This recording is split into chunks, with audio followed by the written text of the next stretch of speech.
After the beginning of the spring came the most difficult days in the countryside.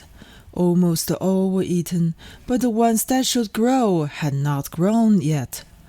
The earth was all green, and it was this time that the green and yellow are not connected.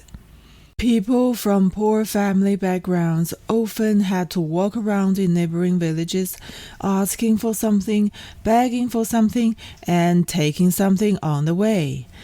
After all, there was always no problem in saving a day's rations.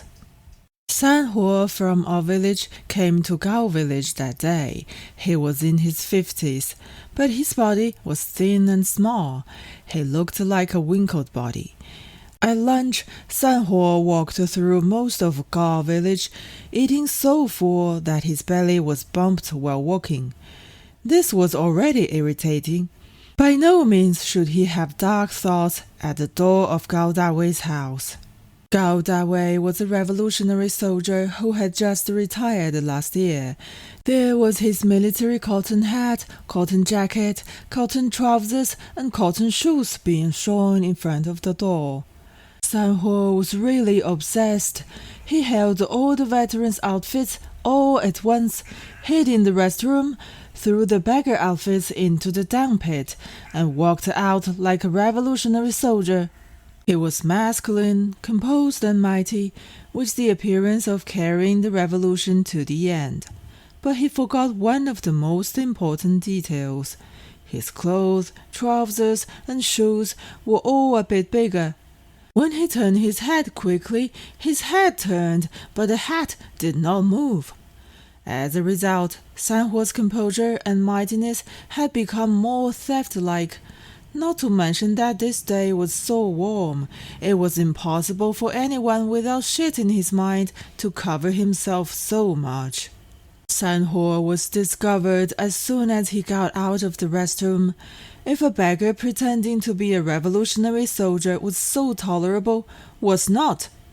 The whole Gao village was dispatched. They stripped off Sanhuo's disguise and made his original skinny body hang on the tree.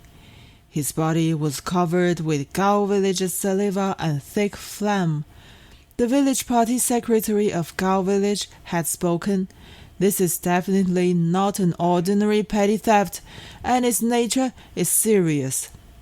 The village party secretary wrote reactionary beggar on Sanhuo's chest and back in stinking ink, leaving him with only a pair of underwear, and blasted him out of Gao village in a naked manner. The people in Gao village did not expect that our village would retaliate. About 20 days later, the high school graduate Gao Duanwu from Gao village went to Broken Bridge town for a blind date with all happiness.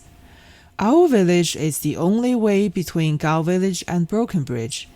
When Gao Duanwu came home, he plunged into the vast ocean of our village. Gao Duanwu was also stripped off with a body full of saliva and thick phlegm. Our village was full of hatred, and everyone was full of hatred. This kind of hatred is extremely hollow, but the hollow hatred is the most concrete. Gao Duanwu was beaten up. After returning to the village, he did not go home, but stood naked in front of the village party secretary's house. Gao Duanwu shouted at the eaves of the secretaries, "Secretary, revenge!" Revenge is the end of a kind of hatred, and revenge is of course the beginning of another kind of hatred. Our village expected that the people of Gao village would not stop there. We were more vigilant. We had copper and iron walls. We were still united. We were waiting for them. They did not come. Not on the second day, not on the 10th day. A month later, we had a film projecting team from the commune. After dark, we sat happily on the school playground. I took my sister. My parents never watched movies. The task they gave me was to take my sister. I and my sister were sitting in the front row of the audience. We looked up and watched how the enemies on the screen were dug out string by string like peanuts by the police. Just halfway through the movie, a strange voice suddenly yelled, "The people from Gao Village are here, and the people from Gao Village are surrounding us!" As soon as the voice came, a few strangers from outside jumping up on the bench, they stepped on people's heads and shoulders and quickly fled out from the crowd. I knew something was wrong, so I pulled up my sister and ran to the side. At this time, the police chief was still smoking and thinking on the screen, but the crowd had exploded. Everyone was squeezing towards the fence and the gate, and only the projectionist and his projector were left in the middle of the playground. The wall blocked the panicking people, and people began to step on each other. It was at this moment that my sister was rushed away. Her palms was almost completely scarred and slippery. I couldn't understand where my sister was rushed to. This panic scene lasted for about 10 minutes. After 10 minutes, the crowd dispersed, and no one knew where they had gone. I hid in a hidden place and watched carefully for a while. No one. No one from Gao Village. Everything was so out of nothing. The movie had stopped. Only the bright lights were on. The empty playground was brightly illuminated, and my sister and a dozen sloppy bodies fell in the corner, all of which were old people and children. Some groaned on the ground, but my sister didn't. I stepped forward, and the corners of my sister's mouth and nostrils were full of blood. The blood on my sister's face was so red under the white light of the electric lamp. I knelt by my sister's side, holding her up. My sister Little Qing didn't move, but her abdomen was bulging. I said, "Little Qing." Little Qing did not move. I said again, "Little Qing." Little Qing still did not move. My sister's eyes were wide open, and she looked at the sky. The sky was in the sky.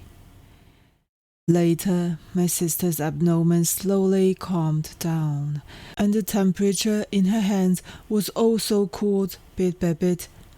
I held it hard, but I couldn't hold the temperature that insisted on retreating. She looked at the sky. The sky widened in her pupils. Boundless. I was so frightened that I said loudly, "Little Qing!" I didn't know when my parents arrived. I knew that my father dragged me over. I knew I am dead. My sister died in my hands, and my father would definitely kill me. At this time, many people returned to the playground, and I heard many sharp shouts. I didn't run. I waited for my father to beat me to death. Father didn't. My father took me in his arms. This is the only hug from my father in my life. I shuddered. Everything in front of me, including my father's hug, was so terrifying. It is February the 9th, 2003. If my sister was still alive, tomorrow would be her 44th birthday. But it has been 35 years since Sister Little Qing left this world. I recalled her appearance time and time again, but I can't remember. It stands to reason that my sister Little Qing is already middle-aged. But where is my sister Little Qing?